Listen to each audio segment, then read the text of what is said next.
instante se arrepiente y acepta a Dios, ya mismo viene el Señor, que sería para el cielo si fuera salvo. Exacto. Y bíblicamente, mi opinión, creo que sí, porque muchas veces sabemos que una persona se muere y verdaderamente no sabemos si esa persona pudo aceptar al Señor en el momento de morirse Exacto. o algo. Y me baso ahí en el ladrón de la cruz, en ese punto, Exactamente. que era que él estaba ahí. Y bueno, si estaba en la cruz junto con Jesús, era porque algo bueno no cometió. Pero él confesó ahí mismo antes de morir y el Señor le declaró una palabra. Le dijo que de cierto, dijo que desde ahora tú vas a estar conmigo en el reino. Yo entiendo que automáticamente una persona viene a los caminos de Dios y se arrepiente y acepta a Dios y Dios no lo quiera, Dios viene en el instante, creo que sí, que puede ser salva. Esa es mi opinión. Ahora, Pastor José, hay un proceso, hay arrepentimiento y hay conversión. Hablamos en un momento de eso y entonces tocamos ese tema. Pastor José Luis.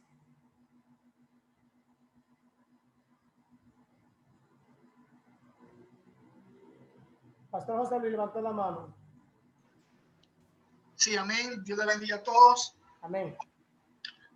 Yo creo que Dios nos dio a cada quien un libre albedrío. Amén.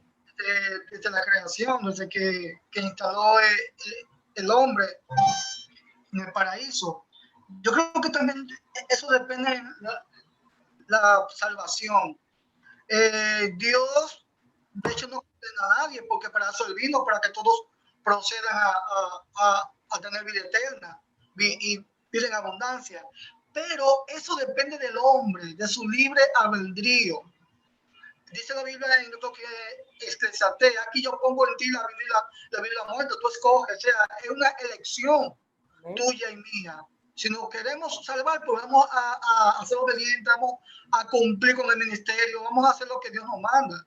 Pero si no, pues entonces vamos a lo contrario. Entonces, esa es una elección, quizás no sea de Dios, sino más de uno, porque ya dice en Efesios que Él nos predestinó, o sea, nos eligió para que seamos salvos.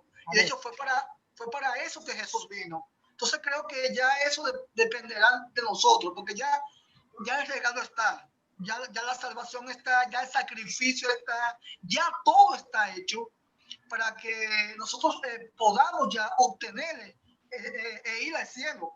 Pero ya yo creo que eso depende de nosotros y cómo vivamos. Totalmente de acuerdo. Gracias, Pastor.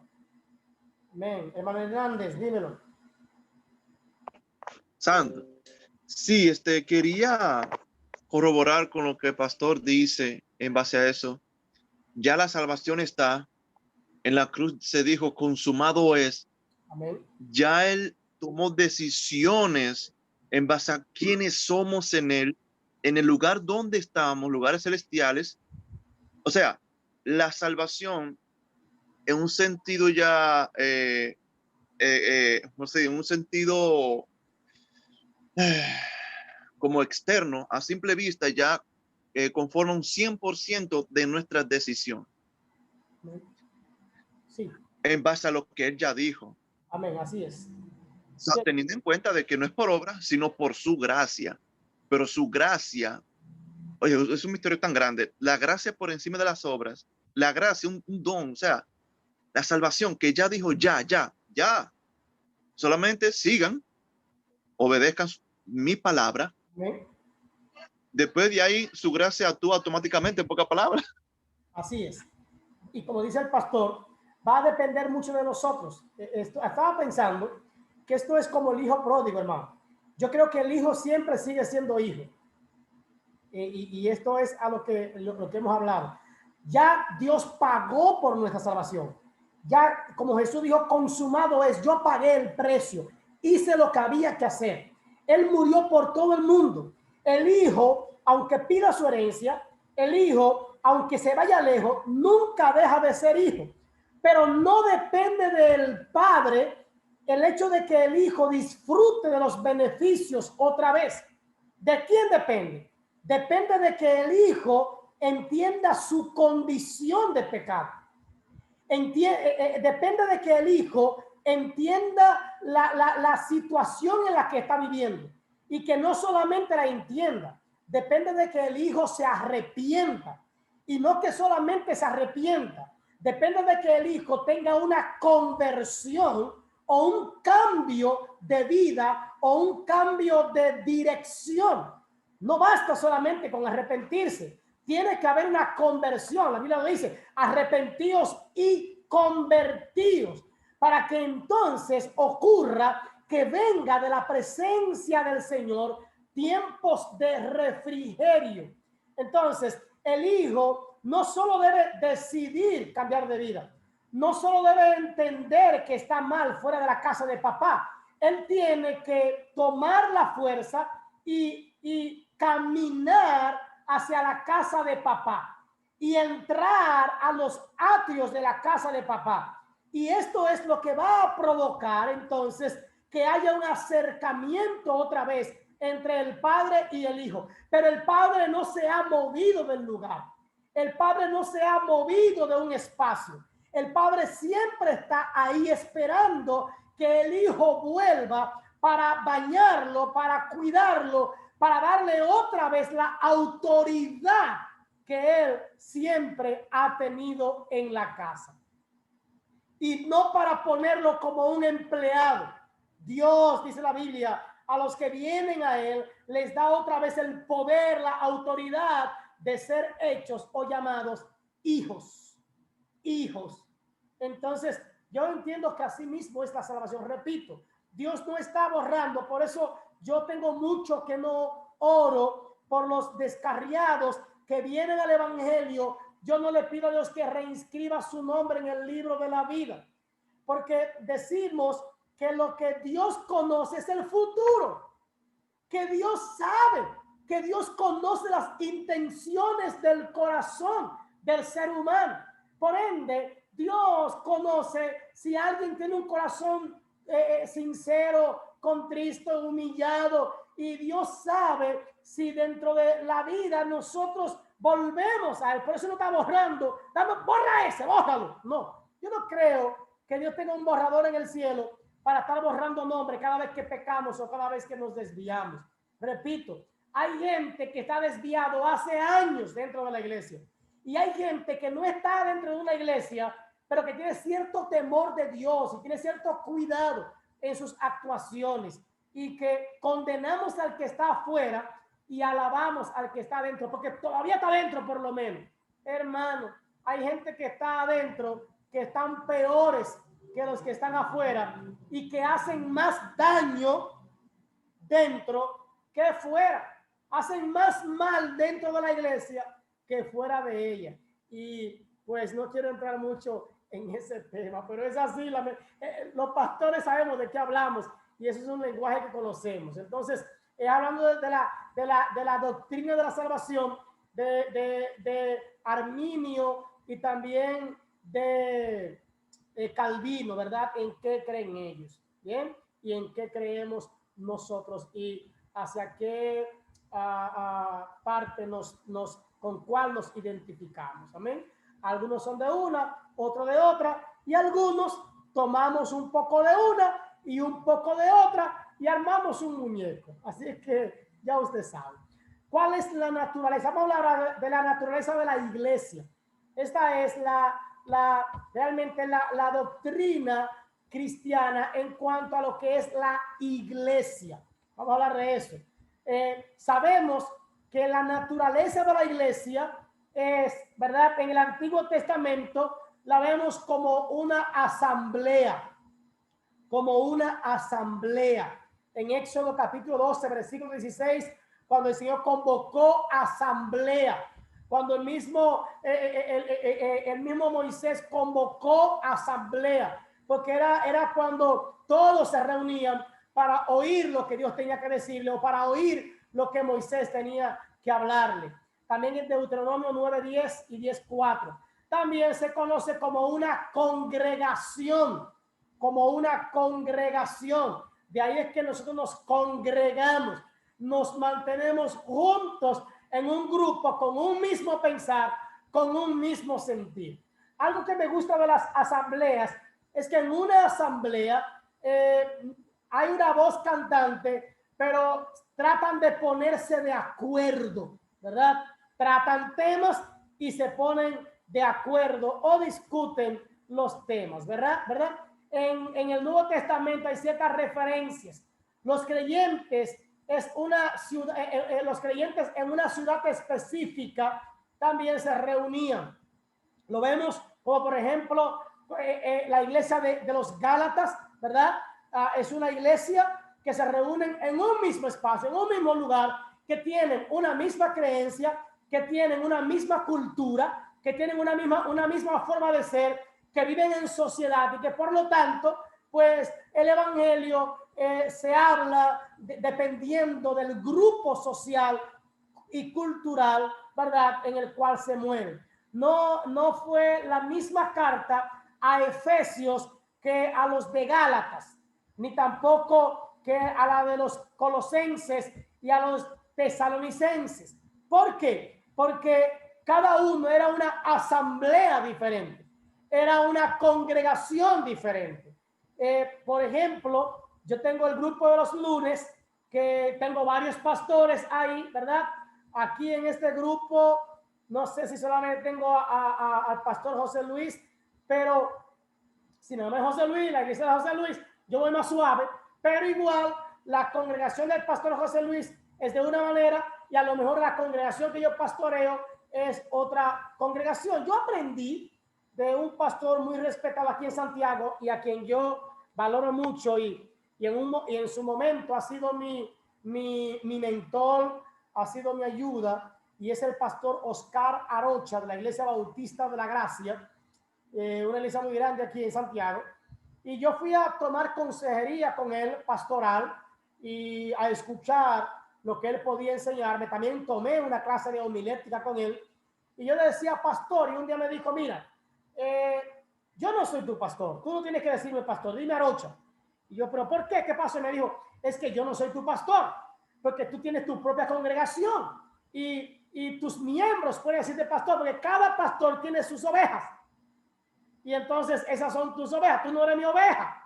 Yo no soy pastor para ti porque tú no eres mi oveja.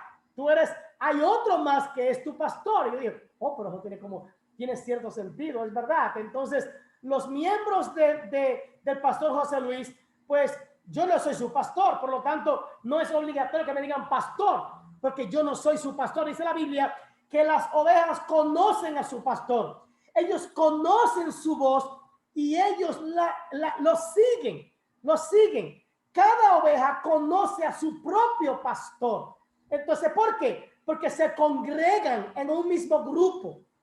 Son una congregación, son una asamblea, son un grupo diferente. La iglesia de los Gálatas, la iglesia de Tesalónica, la misma iglesia de los Hechos de los Apóstoles, eran iglesias diferentes, eran congregaciones y hacían asambleas diferentes. Entonces, algunos también hacían asambleas en las casas. Según Romanos 16:5, ¿se acuerdan que en la casa de Cornelio había un grupo que se reunía allí? Se reunían y compartían la palabra, ¿verdad? Entonces, eso es importante saberlo o entenderlo, lo que es una asamblea, lo que es una congregación, que esto también se refiere a la iglesia. Amén. Esa es la realidad. ¿Alguien ha levantado la mano? ¿Alguien quiere hablar? Sí. Amén. No, solamente iba a mencionar que también Pablo hacía servicio en casas. Solamente eso. Amén. ¿Sí? Los apóstoles llegó un tiempo en que tenían que reunirse en casas por la persecución que había. Amén. Incluso cuando para aprobar el ministerio de Pablo tuvieron que hacer una asamblea. Entonces que también habían concilios y todo eso. Entonces eso es importante saberlo. ¿Alguien más quería hablar? Bien. Entonces la iglesia hablamos de una iglesia universal, ¿verdad? Recuerden que hubo un tiempo en que la iglesia era universal. También quiero recordar que a veces uno dice, no, yo no soy católico, hermanos. Todos salimos de ahí, de alguna manera. Y recuerden que en el tiempo de Constantino, ¿verdad? Antes de Constantino existía la iglesia apostólica y la iglesia católica romana, ¿verdad? La católica romana y también la apostólica, la de la fe apostólica de los apóstoles, de los discípulos o los cristianos. Y luego de Constantino, entonces, Constantino junta las dos y entonces es cuando empieza a llamarse católico, apostólico, romano, porque hay una fusión y en esa fusión llegan al convenio de que ya no iban a adorar más imágenes ni a hombres ni ningún otro Dios que no fuera el Señor. Claro que eso, cuando hablamos de católico, ¿verdad? Hablamos de una fe universal. Recuerden que era la fe romana y como el dicho lo decía, todos los caminos conducen a Roma. La fe universal salió de Roma.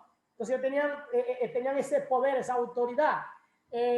Y también hablamos sobre esta parte de las asambleas que se hacían en las reuniones y las congregaciones que se hacían en las iglesias después de el tiempo de Jesucristo. ¿Ven?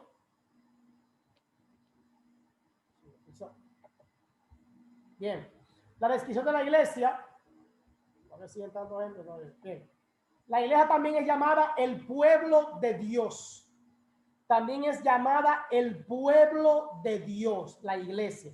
Así nos llama. También hablamos de que somos elegidos por Dios y que es alguien que es fiel a solas con Él. ¿Cuál es la iglesia? Aquella que no solamente en la comunidad, no solamente en el grupo que pertenece a Dios, sino también en la soledad, en lo secreto, ellos siguen siendo cristianos. Yo recuerdo que yo tenía un hermano de una iglesia que yo pastoreaba y un día él venía de lejos y yo me encontré con él y él venía con otro amigo y cuando él me ve de lejos yo le doy la cara como medio sospechosa y cuando ya él llega donde mí me dice, hola, ¿cómo está? Hola. Y yo, hola, ¿todo bien?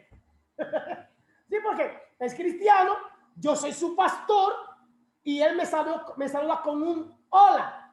Cuando el saludo del cristiano es Dios te bendiga, otros dicen Dios bendice, otros dicen bendiciones, pero el asunto es que nos saludamos con un saludo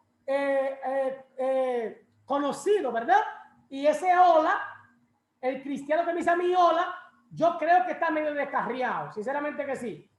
Y entonces yo se lo comenté a mi esposa, me encontré con fulano y me saludó con un hola. Y me dijo, ¿andaba con alguien? Dije, sí, y me dijo, esa persona no sabía que él es cristiano. Y entonces, quién sabe la vida que él vive, cómo él anda, y entonces él tiene que responder de esa manera. Porque a solas, en lo oculto, él no es cristiano.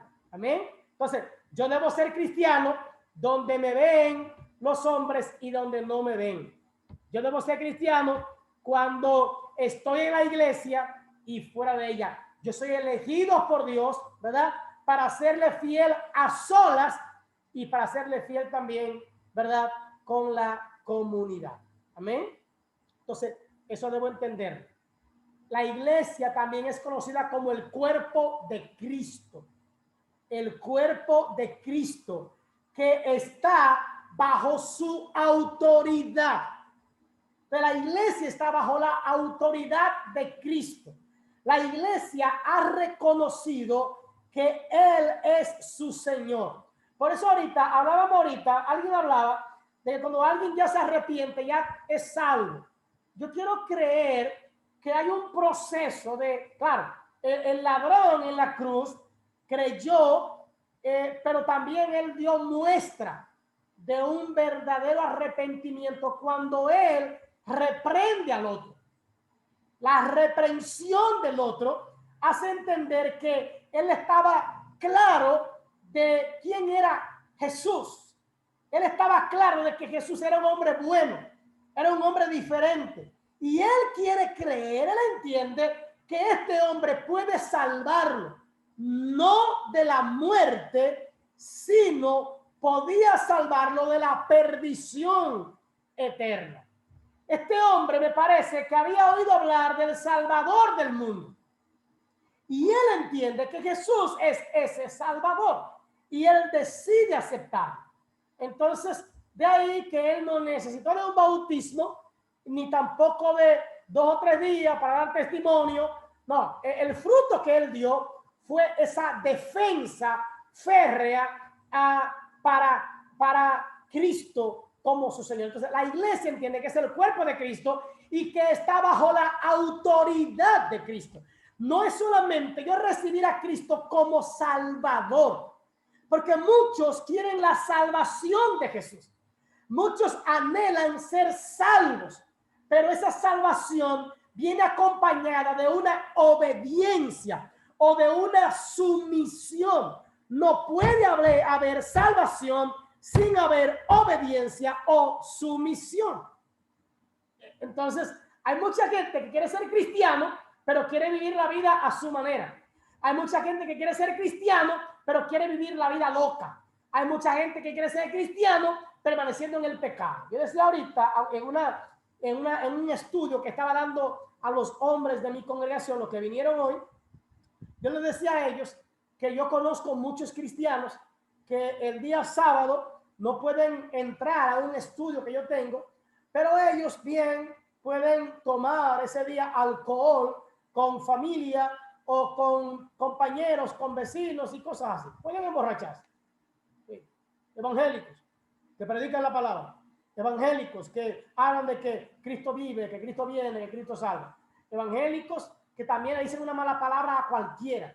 Evangélicos que mandan a freír tusa a cualquiera. Evangélicos que fácilmente se quitan la ropa de cristiano y se fajan con el más bonito. Evangélicos que van a la banca y juegan números. Evangélicos que leen el horóscopo y son evangélicos. ¿Y quién dice que no? Porque van a la iglesia. Entonces, pero son personas que no están, que creen en Jesús el Salvador, pero no creen en Jesús como su Señor. Y yo debo tener a Jesús como Salvador y tenerlo como mi Señor. Viene en un solo paquete, hermano. En un solo paquete. No puedo gozar de salvación si no tengo a Jesús como mi Señor. O sea, si no estoy bajo su autoridad. Y siempre he dicho, esto implica tener a Jesús como mi Kyrios. Y yo he dicho que la palabra Kyrios significa tenerle como mi Señor. He aquí que los que están en Cristo son nuevas criaturas. Las cosas viejas pasaron. ¿Qué es eso viejo? Es que ya yo no me gobierno, ya no vivo yo, mas vive Cristo en mí. A Juan fueron unos chismosos, habladores, llevavidas, y fueron diciéndole a Juancito, pero tú estás bien atrás. ¿Y por qué? Oye, porque ese Jesús al que tú bautizaste, ¿te acuerdas?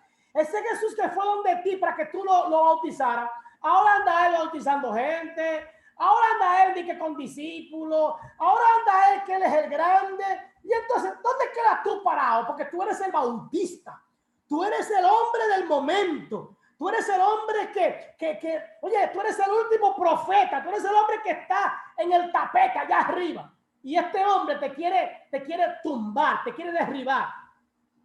Y Juan le dijo, tengo algo que explicarle a ustedes.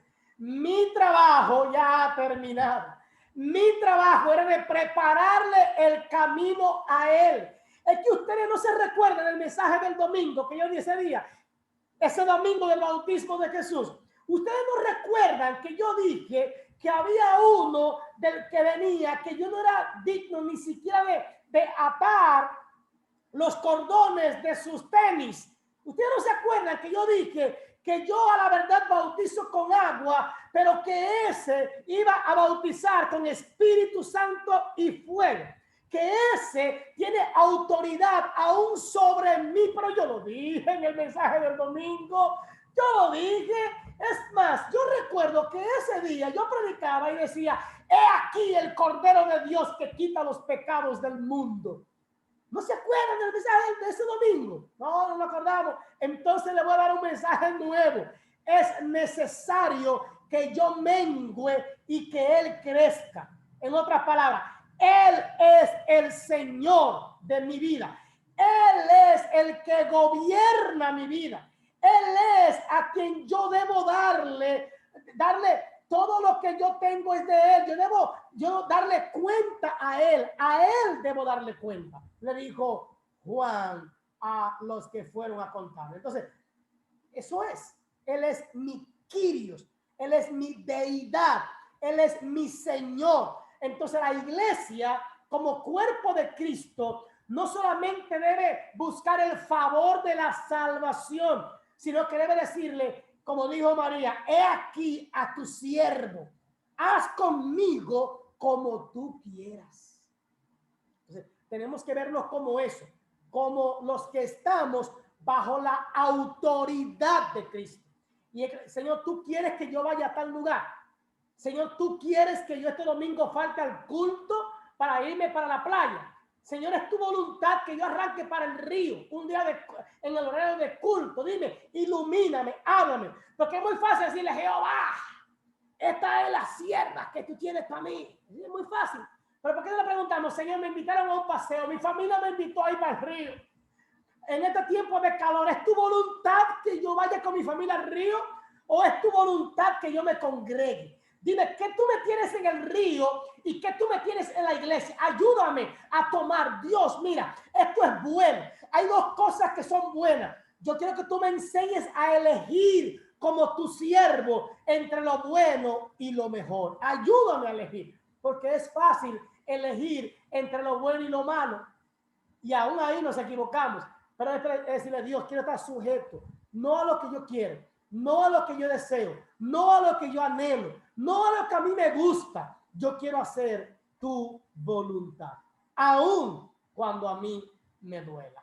Amén. Entonces, somos el cuerpo de Cristo y como un cuerpo, la iglesia debe trabajar junto, unida. ¿Sabe qué era lo que le daba qué le dio el crecimiento a la iglesia de Hechos? A la iglesia de los Hechos, lo que le dio el crecimiento, dice la Biblia, es que ellos estaban juntos. Y dice la Biblia que tenían todas las cosas en común. Y ellos compartían todas las cosas. Aleluya. Entonces, trabajar juntos, trabajar en unidad, va a traer paz, va a traer crecimiento a nuestras vidas y a nuestras iglesias. Amén.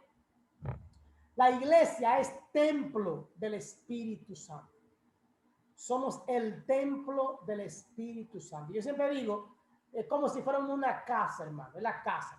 Pero esta casa que somos nosotros es una casa de una sola cuchara, es una casa de un solo plato, de un solo vaso, de una sola silla, de una sola toalla, ¿verdad?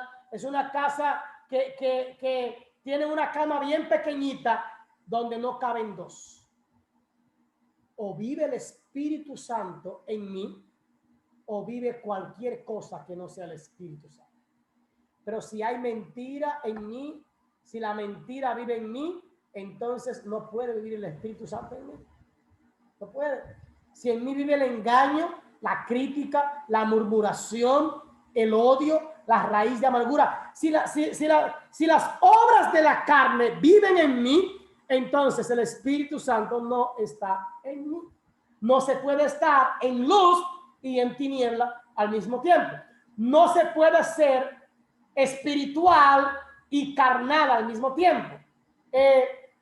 Si no me equivoco, creo que MacArthur, si no me equivoco, si me equivoco, ya no sé quién fue, me lo dice. Creo que fue MacArthur que dijo que no se puede ser secular y espiritual. No, fue Spurgeon que lo dijo.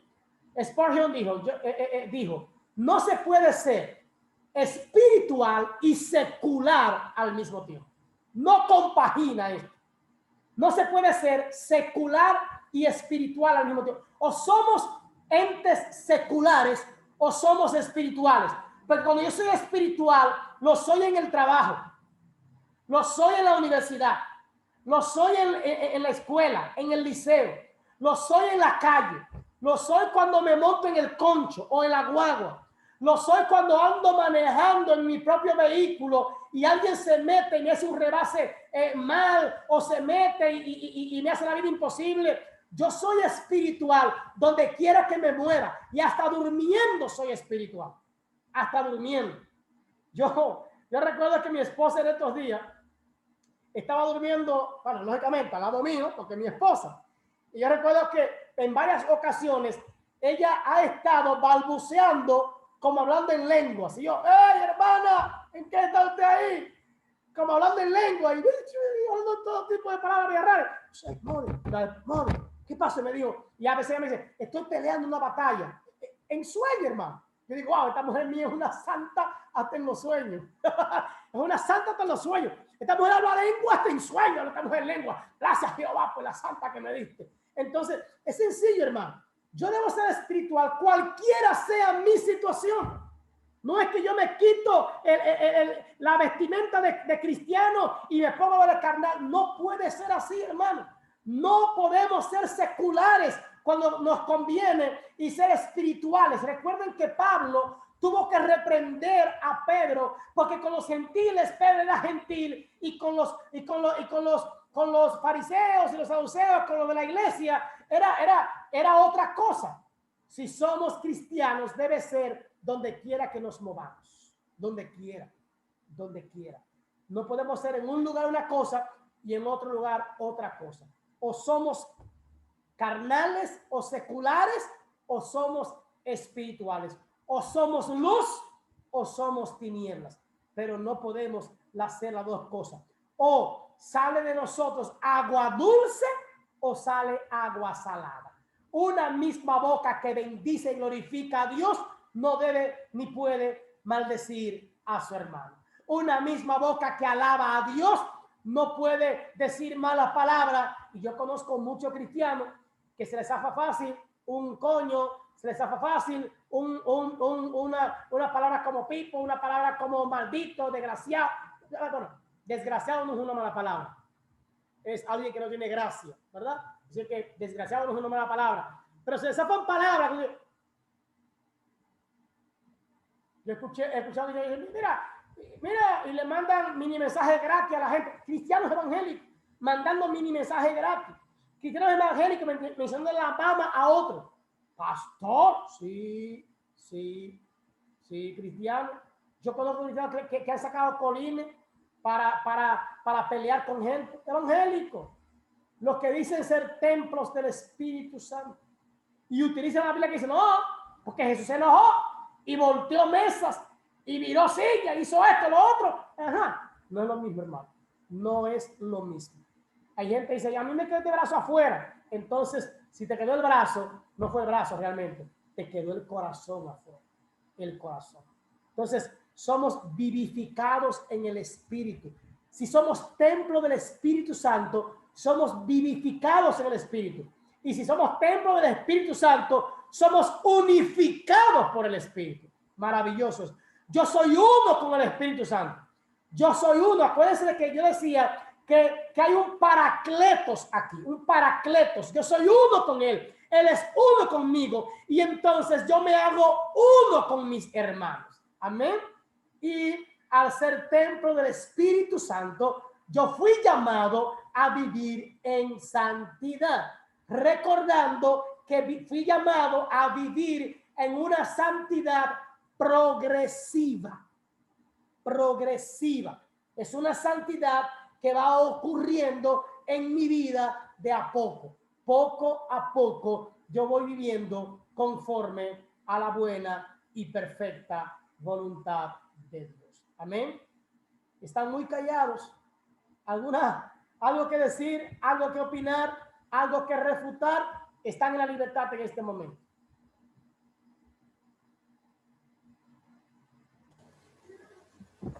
pastor, algo que apuntar. Bueno, como usted decía de esos llamados cristianos que pelean, que maldicen, que beben y que suben a un púlpito, o sea, podemos decir que no son cristianos, o sea, son evangélicos que se hacen llamar cristianos, pero no son realmente cristianos, porque el cristiano vive conforme a Cristo, como dice la definición. Cristiano es porque vive conforme a Jesucristo. Por eso vemos los primeros discípulos de la primera iglesia en el libro de los Hechos. En Antioquía le llaman cristianos discípulos, no porque ellos tenían un letrero en su pecho o en su espalda que decían nosotros somos seguidores de Cristo, sino que lo que ellos vivían decía que ellos eran seguidores de Jesucristo porque vivían la palabra conforme a Jesucristo. Entonces, hay muchos que se hacen llamar cristianos, que no son verdaderamente cristianos, sino que son, o podemos llamar, yo creo que ni seguidores del Evangelio, sino que son personas que se hacen llamar, no que son, porque no están viviendo lo que realmente la palabra dice que debemos vivir conforme a Jesucristo, que es el modelo a seguir, al cual tenemos que tener en nuestra vida, esa luz que Jesucristo ha puesto en nosotros. Amén. Así es, mi hermano, exactamente. Esa es la gran realidad. Entonces, es la verdad. Hay mucha gente que creen que están engañando a Dios y se están engañando a sí mismos. Amén. Exacto, así es. No todo el que me dice Señor, Señor, entrará en el reino de los cielos. Fuimos llamados, hermano, a vivir en santidad. Es un llamado de Dios, sed santo, porque yo soy santo. Entonces, es un llamado que Dios nos hace para que cambiemos nuestra forma de ser, nuestra forma de actuar y nuestra forma de dirigir. Entonces, la iglesia es el templo del Espíritu Santo. Somos el templo. Fuimos llamados a estar vivificados en el Espíritu. Decíamos ahorita. Otra cosa, pastor, que de acuerdo a lo que usted dice, lo que decía nuestro hermano Jorge, es que realmente yo siempre he dicho y he pensado, y así lo creo, que nuestra mayor predicación es nuestro testimonio. Amén. Nuestro testimonio va a hablar por nosotros. No es lo que yo diga que soy, es lo que yo demuestre que soy. Amén, así es. Y el ejemplo lo tenemos en Pedro. Pedro le hace una promesa al maestro y cuando llega el momento, Pedro estaba en un patio y en varios lugares tratando de ver a Cristo y de cumplir su promesa, pero en ningún lugar dice que Pedro estaba predicando, voceando, ni nada por el estilo. Yo me imagino que Pedro estaba junto con el montón, junto con el grupo, que Pedro estaba ahí entre la gente, pero varias veces a él le dijeron, tú eres de ellos, tú eres de los del Nazareno, tú andabas con él, es más, oye, tú hasta hablas como él. Oye, tú eres igualito. Y no era que se parecían en el físico, hermano, es que había un estilo de vida.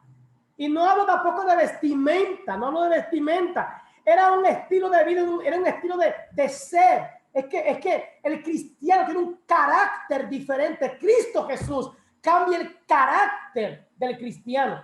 Cambia la fuerza que dice, el que viene a Cristo, nueva criatura es. Las cosas viejas pasaron. Y es aquí que el Señor hace todo nuevo. Hoy hablábamos aquí sobre que el cristiano tiene un brillo, hermano. Tiene un brillo diferente, distinto. La gente lo ve distinto, hermano, al cristiano. Y quiero terminar con este testimonio. Yo recuerdo que yo me congregaba con un joven, él es cristiano todavía, bueno, se reconcilió, y él tenía una prueba grande, porque había una muchacha que lo enamoraba. Hermano, usted me gusta, usted está bueno. Él tocaba piano, guitarra, bajo, batería, cantaba en el grupo de alabanza. Bueno, predicaba bien, un líder, y el muchacho, la inconversa, ya usted sabe, loca por el tipo. Y él, no, yo soy cristiano, no, pero no importa, un poco, ¿no? Él lo va a saber que no, yo soy cristiano. Y así duraron años, ella asediándolo, hasta que llegó un momento en que él se descarrió, no por ella, pero se descarrió. Y un día se vieron y él le dijo, ven, que ahora sí, enamórame ahora, ven, enamórame ahora. Y él le dijo, hermano, ¿qué usted tiene? ¿Qué le pasa? Dice, no, que ahora sí estoy para ti. Porque tú duraste años atrás de mí. Ahora yo estoy para ti. Así que ven ahora, que ya yo estoy descarriado ya. Y ya yo puedo hacer lo que tú quieres que yo haga. Vamos a hacerlo ahora, ven. Y ella le dijo, hermano, usted sí está feo. Usted sí está raro. Usted está muy diferente, hermano. Le dijo, si tú no estás en la iglesia, corra ahora mismo para la iglesia. Porque a usted se le fue el brillito que tenía. Se le fue, se le desapareció. Arranque para la iglesia, que ahí es que usted es gente. ¿Usted entiende eso? O sea, lo que le daba el brillo, la gracia, la hermosura a este hombre ante los ojos de esta mujer no era su físico, era lo que Dios había puesto en él. Es que Dios es que pone una gracia. Es que Dios es quien nos hace diferente. Es que Dios es quien pone lo que nosotros necesitamos para ser distinto a la gente del mundo. No soy yo quien me hago distinto. Es Él, es su gracia la que hace la diferencia en mí. No era un letrero que Pedro tenía. No era un yo soy de ellos. No era que él tenía la vestimenta rasgada en señal de luto por lo que le ocurría a Cristo. No eran las lágrimas saliendo por sus mejillas, de sus ojos, corriendo por sus mejillas, las que declaraban quién era él. Era que la misma estampa, el sello del Espíritu Santo declaraba que este hombre era diferente. Yo no sé si a usted le ha pasado que hay gente, no por porque por ejemplo, yo ando en polochera, en jean, a veces en chancleta y eso, y todo eso. Y hay gente que me ha preguntado, aún en un polochecito, botado en un concho, ¿usted es cristiano? ¿Usted es cristiano? Y no es de que porque ando mal, no es de que es cristiano, no. Usted es cristiano porque se ve, se nota, el Espíritu Santo da testimonio de nosotros, mis hermanos. Entonces, no es un sello que tenemos, soy cristiano, es que el Espíritu Santo deja ver lo que hay en nosotros. Entonces, eso solamente lo hace el Señor a través de su gracia. Amén. Entonces, eso es lo que es la iglesia. La iglesia depende directamente del señorío de Cristo. Y somos llamados a andar en unidad, en santidad, ¿verdad? Y en la vida, en el Espíritu. Ser uno con Cristo y ser uno con su Santo Espíritu. Amén.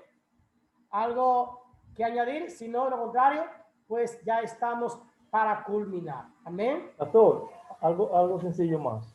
Amén. Yo siempre he dicho que el cristiano tiene que tener una actitud constante.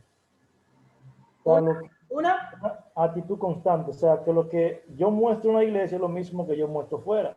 Amén, exactamente, esa es la realidad. No puedo jugar dos papeles. Entonces, tomando el ejemplo de Pedro, yo diría que la actitud que Pedro tenía, que es la misma actitud que él tomó cuando anduvo con Jesús, se encontró en el patio donde allí estaban azotando a Jesús, era la misma la cual lo podemos decir así, lo hizo ver en los demás, de que él era de lo de Jesús, porque él era de lo que andaba con Jesús, porque su actitud lo delató delante de ellos, no su ropa, no un letrero como te decía, nada de eso, sino que la actitud que él tenía era constante, fue la misma que él tomó cuando anduvo con Jesús, la misma que se encontró en el patio, y por eso lo delató delante de ellos. Entonces, nosotros como cristianos tenemos que tener una actitud constante. Lo que soy en la iglesia, lo que soy en la congregación, es lo mismo que soy fuera, lo que soy en la calle. Es como el ejemplo que usted decía, o sea, ¿cómo no se dan cuenta de que yo soy cristiano aún? Amén. Por ejemplo, hay gente que tiene una pelada rara, una pelada... ¿Entiende la forma que he visto? ¿Qué está hablando? No, también. Amén, ¿por qué se fue? Amén, gracias, hermano. Sí, que no es una pelada que va a decir que tú eres cristiano o que tú eres santo. Que, por ejemplo, mi esposa me dijo el otro día que ella quiere hacer una rayita al hijo mío cuando lo pele. Para mí es chocante, para mí es difícil, pero no es la pelada que va a hacer a mi hijo cristiano. No es la pelada, no es un pantalón, no es un t-shirt, no es nada de eso. Lo que lo va a hacer al cristiano es que Cristo Jesús gobierne su corazón. Es que Cristo Jesús sea parte de su diario vivir. Entonces nosotros creemos que es lo de afuera, hermano. No es, aquí yo tengo jóvenes que se hacen peras raras, que se dejan el moño alto, que tienen raya, muchachos que los trabajo aquí. Pero esa pelada, esas trencitas que se hacen a veces, esos cositos que se hacen, eso me dice que son ni más ni menos cristianos. Porque tengo otros que privan en santo, santo, santo, pero andan vidas en desobediencia. Entonces, no es lo de afuera, es lo que hay en el corazón. Hermano Juan Carlos. Amén. Siguiendo ahí, pastor, en lo de Pedro, creo que todo conlleva a la relación que cada cristiano y nosotros como iglesia tengamos con Cristo. Mientras más nos acercamos a Cristo, mientras más buscamos de Cristo en la intimidad, más nos vamos a parecer a Él. Que eso fue lo que pasó con Pedro. Pedro estaba pegado a Dios, caminaba con Dios, estaba junto con Dios y fue adquiriendo esa semejanza, igual que la de Jesús, porque le dicen, tú hablas como ellos, tú eres como ellos, tú te viste como ellos. Y eso es lo que hoy en día mayormente no se ve. O hay personas que no están intimando mucho con Dios y están haciendo y deshaciendo en el púlpito, como usted dice. ¿Por qué? Porque tal vez no se ve.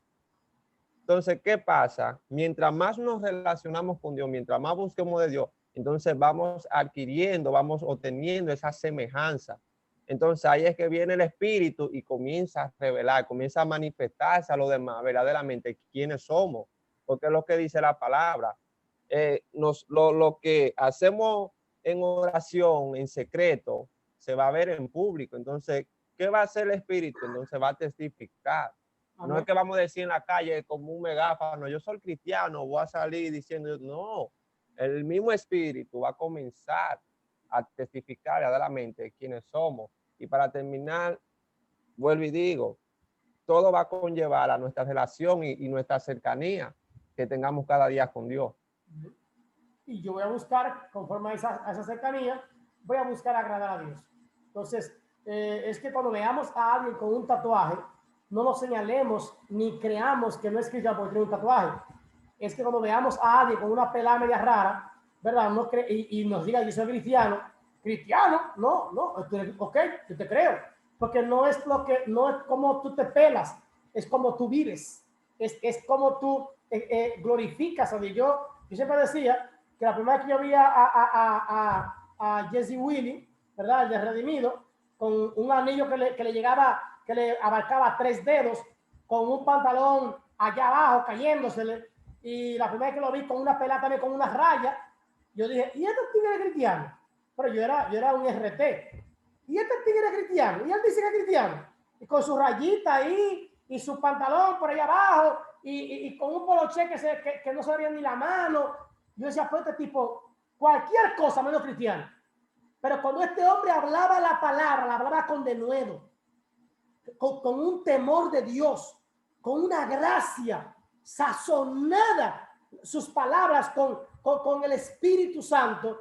Y yo veía que las almas venían a Cristo, los mismos con tatuaje, los mismos con pelas raras, los mismos con mucho cabello, venían a los pies de Cristo. Y yo decía, pero esto está raro. Y entonces el Señor me dijo, no llames tú inmundo lo que yo he santificado. Y él también es hecho a imagen y semejanza mía. Y tuve que aprenderlo. Así es que ustedes saben, hermanos, somos un cuerpo y el que usted menos piensa también ha sido hecho a imagen y semejanza de Dios. Lo que nos toca a nosotros es orar y es pedir a Dios que nos dé sabiduría y temor para no juzgar ni señalar, sino amar, y que ese amor de Cristo sea el que refleje que nosotros somos cristianos y somos un pueblo. Amén. Así que Dios le bendiga de manera especial. Ya estamos para culminar y pues la próxima semana, Dios mediante, terminaremos pues con este tema e iniciaremos el otro. Oramos. Gracias a ustedes por estar conmigo ahí. Padre, gracias te doy por este grupo. Gracias por los líderes que están aquí, por los que están llamados también al liderazgo. Gracias por ellos. Gracias por este tiempo, estos meses que nos has dado. Gracias, Señor, porque tú has hecho que muchos permanezcan, que perseveren a pesar de los compromisos que tienen, a pesar de las cargas que tienen, Señor, y las luchas que tienen. Tú les has ayudado hasta aquí a permanecer. Dale fuerza, ayúdalos, dirígelos, guíalos, y que podamos un buen grupo, Señor, celebrar aquel día la graduación de este seminario. Gracias, bendíceles y dale su Señor reparador y tranquilo, en el nombre de Jesús. Amén y amén. Dios le bendiga, Dios le guarde, y pues mañana, Dios mediante, pondré la grabación en el grupo. Dios le bendiga.